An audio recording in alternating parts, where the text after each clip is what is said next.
Rajahmundry central జైల్లో ఉన్న మాజీ మంత్రి అంబటి రాంబాబును ములాఖత్లో వైఎస్ఆర్సీపీ నేతలు ముద్రగడ పద్మనాభం, చెల్లుబోయిన వేణుగోపాలకృష్ణ, తోటా త్రిమూర్తులు, జక్కంపూడి రాజా కలిశారు.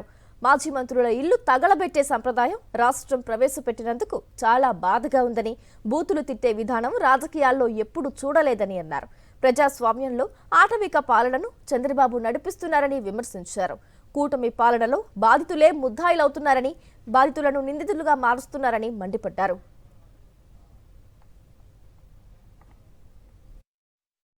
మాజీ మంత్రులు ఇల్లు తగలబెట్టే విధానం ఈ రాష్ట్రంలో ప్రవేశపెట్టినందుకు చాలా బాధగా ఉందండి. వారు బూతులు తిట్టే విధానం రాజకీయాల్లో ఎప్పుడు చూడలేదు.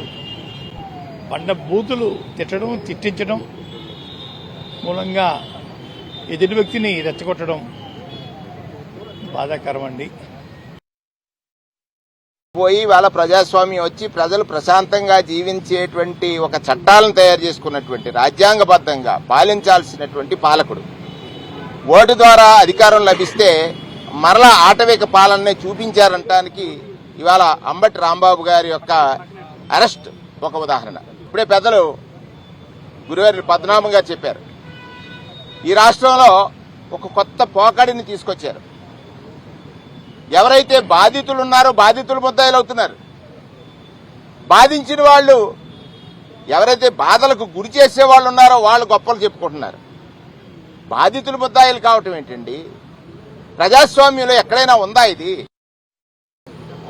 అయితే మీరందరూ కూడా మీరంటే అవతరోళ్ళు అధికార పార్టీ నుంచి మాట్లాడేటువంటి మాటల్లో మీరు ఆ వేళ అలా చేశారు ఇలా చేశారని చెప్పేసి వాళ్ళందరి గురించి కూడా మాట్లాడతారు.